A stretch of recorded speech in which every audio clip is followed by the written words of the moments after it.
وَذَكِّرْ فَإِنَّ الذِّكْرَى تَنفَعُ الْمُؤْمِنِينَ۔ یہ شعبان المعظم کا عظیم مہینہ ہے۔ اس کے بارے میں ہے کہ حضرت صلی اللہ علیہ وسلم اس میں کثرت سے روزے رکھتے ہیں۔ اس کی ایک رات ہے جس کو لوگ عرف عام میں شب براءت کہتے ہیں۔ 14ویں اور 15ویں رات کی درمیانی والی رات، آج جمعہ ہے 14 شعبان، تو آنے والی رات۔ تو اس کی فضیلت کے بارے میں علماء فرماتے ہیں کہ پیغمبر صلی اللہ علیہ وسلم سے احادیث مروی، تقریباً 17 صحابہ کرام رضی اللہ تعالی عنہم سے اس کے بارے میں احادیث مروی ہے اس کی فضیلت کے بارے میں۔ تو جب یہ فضیلت والی رات ہو گئی ہے تو ہمیں چاہیے کہ اس رات کو ہم قیمتی بنائیں۔ اور رات قیمتی کیسے بنے گی؟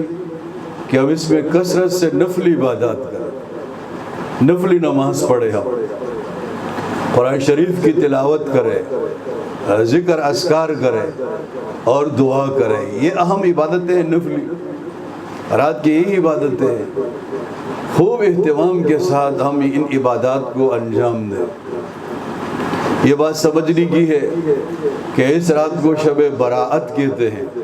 لوگوں نے اس کو شب برات سے مشہور کیا ہے۔ حدیث میں اس کا ذکر نہیں کہ یہ شب برات ہے۔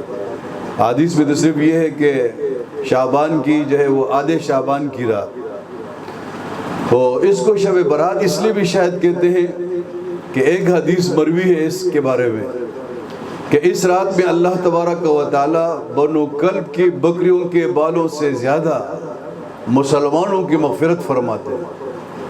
تو اس لیے اس کا نام پڑ گیا شب برات کہ اللہ تعالیٰ اس رات میں انسانوں کو جہنم کی آگ سے آزاد فرماتے ہیں، ان کی خلاصی کرتے ہیں۔ تو لوگوں نے اس کا نام رکھ دیا شب براءت۔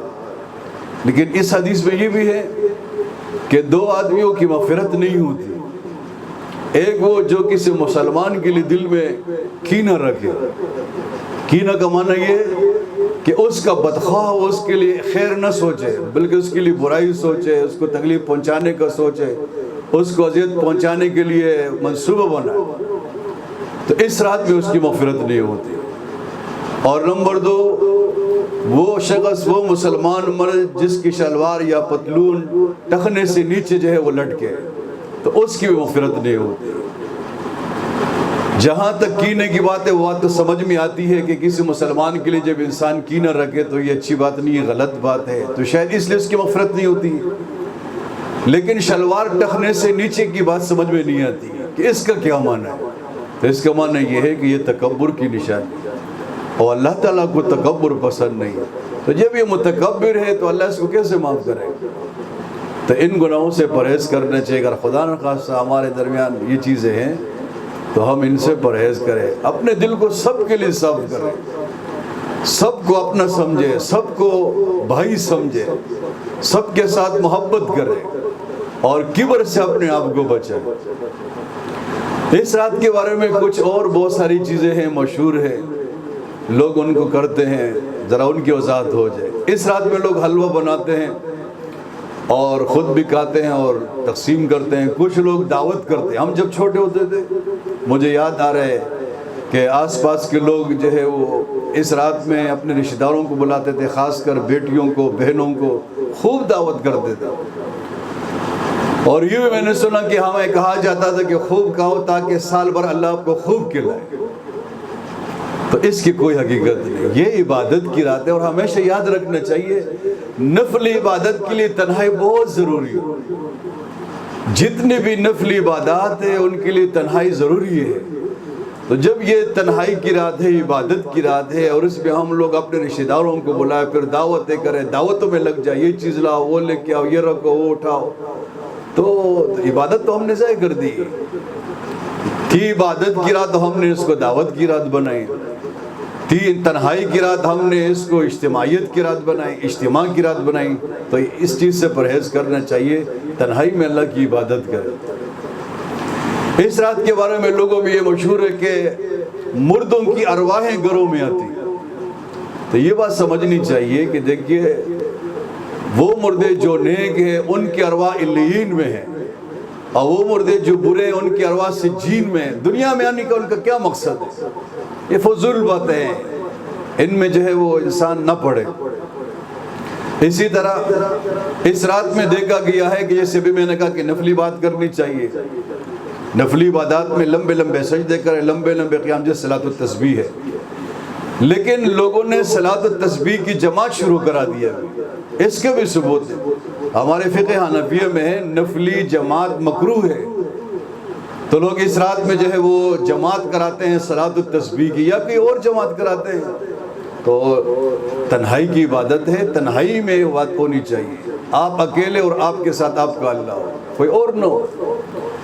اس رات میں لوگ ایک اور نماز بھی پڑھتے ہیں، اس کا نام رکھا ہوا ہے صلاۃ الرغائب، اور لوگوں نے اپنی طرف سے جو ہے مفروضے بنا رکھے کہ پہلی رکعت میں فاتحہ کی بعد یہ سورت پڑھو، دوسری رکعت میں فاتحہ کی بعد یہ پڑھو، تیسری رکعت میں فاتحہ کی بعد یہ پڑھو، اور چوتھی کی بعد فاتحہ کی بعد یہ بھی ثابت نہیں۔ بھئی جو چیز ثابت نہیں ہم کیوں کریں، یہ تو بدعت ہے۔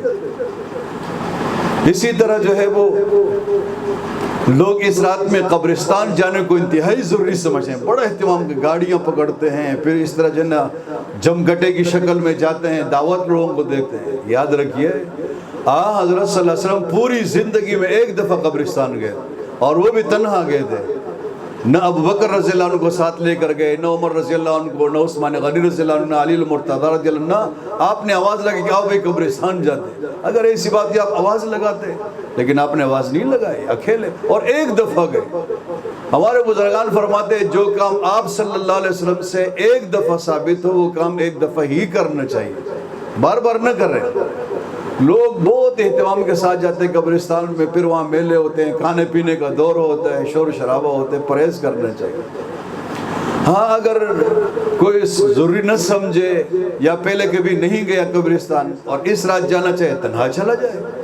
قبرستان ویسے بھی جانا چاہیے، دن کو بھی جانا چاہیے، رات کو بھی جانا چاہیے، وہ عبرت کی جگہ ہے، اور شہر خاموش ہے، وہاں جانا چاہیے تاکہ انسان عبرت حاصل کرے، لیکن جمگٹے کے ساتھ، اہتمام کے ساتھ، اس کا کوئی ثبوت نہیں۔ اس کے روزے کے بارے میں، یعنی 15 تاریخ کا روزہ جیسے کل ہفتے کا دن ہے، 15 شعبان ہے، اس کے بارے میں علماء فرماتے ہیں کہ صرف ایک حدیث آپ صلی اللہ علیہ وسلم سے ثابت ہے، وہ بھی ضعیف ہے، کمزور ہے۔